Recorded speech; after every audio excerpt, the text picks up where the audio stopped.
नमस्कार दोस्तों, पृथ्वी का निर्माण कैसे हुआ, जिस पृथ्वी पर हम सभी रहते हैं, कैसे बनी यह पृथ्वी, आखिर यह पृथ्वी पहले से ऐसी ही थी या नहीं, बहुत कुछ इस वीडियो में जानने वाले हैं। तो आइए समझते हैं आखिर यह पृथ्वी कैसे बनी था। समय में पीछे चलते हैं। आज से 50 करोड़ साल पहले यह पृथ्वी 8000 डिग्री के तापमान से उबल रही थी, या जिस जगह हम सब बैठे हैं वो जगह लाखों सालों तक बर्फ से ढकी हुई थी। ये दोनों बातें सच है। पृथ्वी के 450 करोड़ साल के सफर को देखने वाले हैं। जिस जगह आज हमारा सूर्यमंडल है वह विभिन्न प्रकार की गैस और धूल के बादल हुआ करते थे। वैज्ञानिक के मुताबिक इन धूल के बादलों से दूर एक स्टार हुआ करता था। वक्त के साथ साथ उस तारे की ऊर्जा कम होने लगी, जिसके कारण उसके अंदर एक विशाल विस्फोट हुआ। विस्फोट की वजह से अंतरिक्ष की ये धूल एक दूसरे से दबने लगी। इस दौरान बादलों में स्थित धूल के कण दबाव और गर्मी के कारण बड़े उल्कापिंड और पत्थरों में परिवर्तित हो चुके थे, और इसी दबाव की वजह से इन बादलों में स्थित रेडियो एक्टिव पदार्थ नहीं ग्रेविटी का निर्माण किया। इस ग्रेविटी के कारण बीच में हाइड्रोजन और हीलियम इकट्ठा होने लगे। बीच कहीं से भयंकर दबाव के कारण एक विशाल विस्फोट हुआ, और इसी विस्फोट के कारण हमारे सूरज का जन्म हुआ। अंतरिक्ष में फैले एस्ट्रॉयड यानी शुक्र ग्रहों में भारी वजन की वजह से सूरज के करीब आकर सूरज की प्रक्रिया करने लगे। धीरे धीरे ही में भारी टकराव हुआ,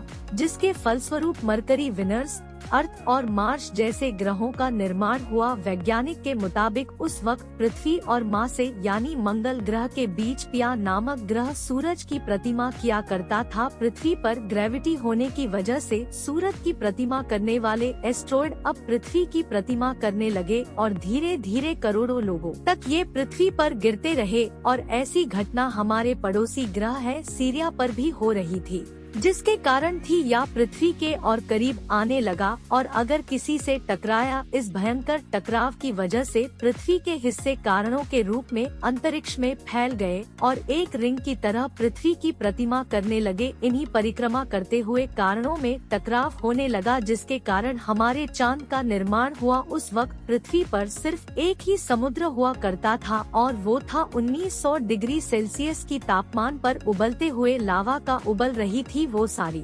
चीजें जिसे आज आप अलग अलग नाम से जानते हैं। वक्त के साथ साथ पृथ्वी धीरे धीरे ठंडी हो रही थी, जिसके कारण पृथ्वी के भारी तत्व जैसे धातु और रेडियो एक्टिव पदार्थ पृथ्वी के केंद्र में जाकर इकट्ठा हो गए, और हल्के पदार्थ पृथ्वी की सतह पर आ गए। लाखों सालों तक पृथ्वी पर उनका पिंडों की बरसात हुई, और इन्हें गिरते हुए उल्का पिंडों में जमा था नमक और पानी। करोड़ों सालों तक इन उल्का पिंडों की बरसात होती रही, और धीरे धीरे पृथ्वी की ऊपरी सतह पानी से ढकने लगी। वैज्ञानिक के मुताबिक यही वो वक्त था जब दूर गहरे पानी के अंदर निकलते ज्वालामुखियों से पहली बार सूक्ष्म जीवों का निर्माण हुआ। लाखों सालों बाद एक वक्त ऐसा आया जब पृथ्वी की पूरी सतह पानी से ढक चुकी थी। हमारी पृथ्वी के सबसे अंदर का कोर रेडियो एक्टिव पदार्थ से बने होने की वजह से हर दम गर्म होता रहता है, लेकिन जब भी पृथ्वी की ऊपरी जमीन और ठंडी हो जाती है, तब पृथ्वी के अंदर की गर्मी बाहर नहीं निकल पाती, जिसके कारण ज्वालामुखियों का निर्माण होता है। और उस वक्त कुछ ऐसा ही हुआ। पानी से ढकी हुई पृथ्वी पर हजारों की तादाद में ज्वालामुखी निकलने लगे, और आने वाले लाखों सालों तक इन्हें ज्वालामुखियों का निकलना जारी रहा, जिससे पानी के ऊपर जमीन का निर्माण हो रहा था। इस वक्त भी पृथ्वी पर वातावरण न होने की वजह से अंतरिक्ष से उल्का पिंडों की बरसात हो रही थी। आज से लगभग 300 करोड़ साल पहले पृथ्वी पर ऐसा वक्त आया जब पृथ्वी का वातावरण लगभग स्थिर होने लगा था। ज्वालामुखी निकलने धीरे हो गए थे, और पृथ्वी का एक दिनर 12 घंटे का हुआ करता था। साल बीतते गए, और धीरे धीरे ये सोच मन जीवन विकसित होते गए, और इस समूह में रहने लगे। आज से लगभग 250 करोड़ साल पहले पहली बार पृथ्वी पर ऐसे जीवों का निर्माण हुआ जो जीने के लिए ये पानी के अंदर के मिनरल्स यानी खनिज पदार्थ है, और धूप का इस्तेमाल करते थे और मल त्याग के रूप में ऑक्सीजन बाहर निकालते थे। इस वक्त तक पृथ्वी पर ज्यादातर ज्वालामुखी निकलने बंद हो चुके थे और इन माइक्रो बैक्टीरिया की वजह से वातावरण में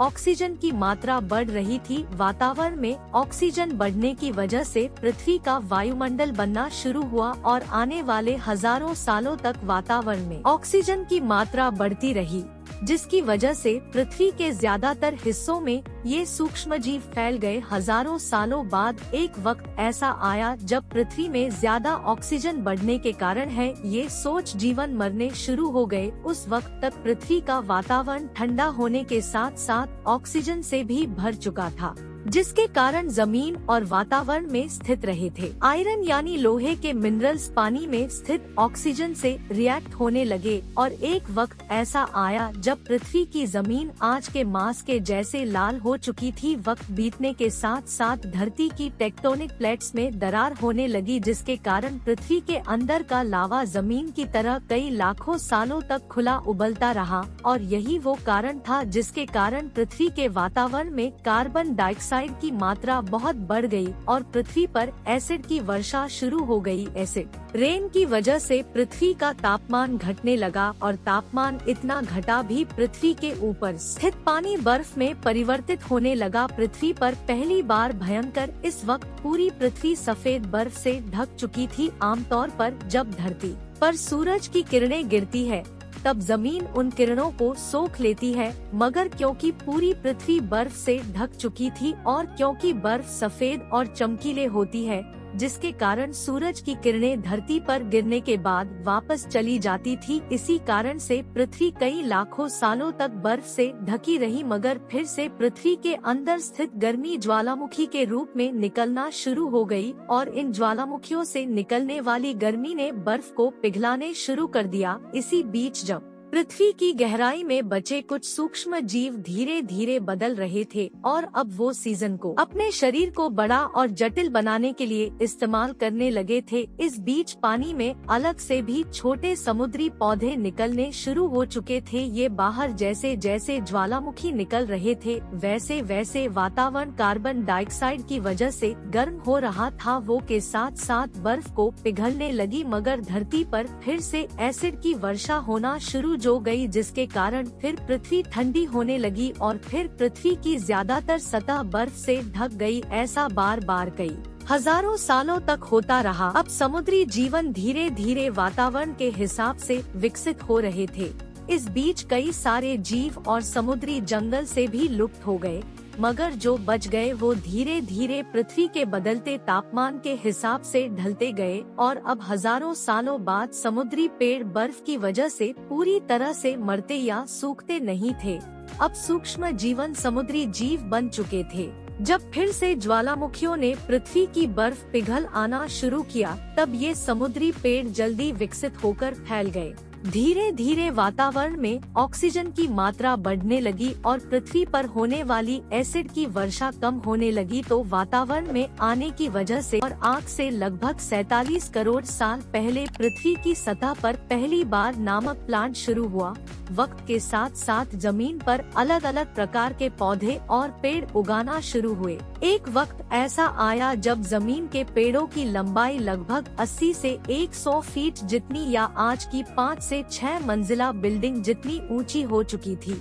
ये वो वक्त था जब समुद्री जानवर समुद्र से बाहर निकल रहे थे, पूरे जमीनी जानवरों में परिवर्तित हो रहे थे कि ज्यादातर जमीन एक जगह इकट्ठी हो चुकी थी, जिसे आज हम के नाम से जानते हैं।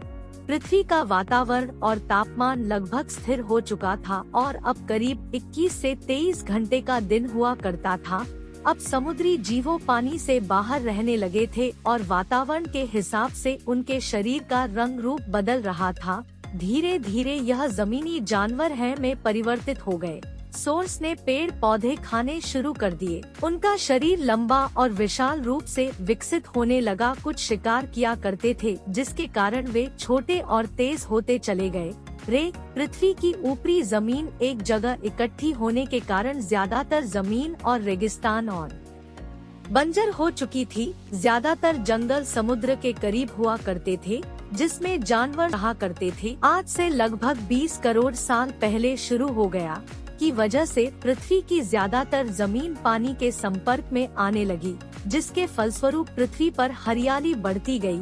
ये तो वजह से डायनासोर ज्यादा विभिन्न और विशाल होते चले गए। डायनासोरस ने आने वाली लगभग 20 से 30 करोड़ सालों तक पृथ्वी पर राज किया। उस वक्त डायनासोरस समुद्र से लेकर जमीन और आसमान तक पूरी पृथ्वी पर राज किया करते थे।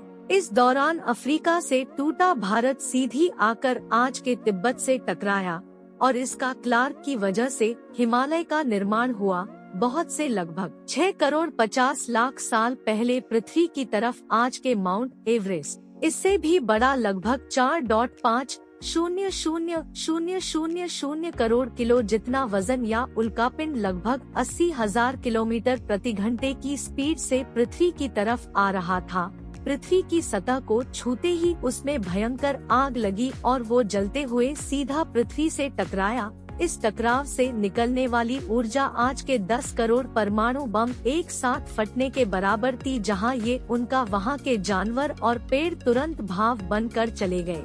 गिरते ही पृथ्वी पर पूरी तरह धूल फैलने लगी, समुद्र में भयंकर बाढ़ आने लगी। भूकंप और आग ने पृथ्वी को जलाना शुरू कर दिया। कुछ ही घंटों में पूरी पृथ्वी के वातावरण में हानिकारक गैस और धूल की वजह से पृथ्वी नर्क हो चुकी थी। घुटन, आग और पूरी तरह इस वक्त हमारे पूर्वज जमीन के अंदर रहा करते थे, जिसके कारण वो इस विशाल प्रलय से बच गए।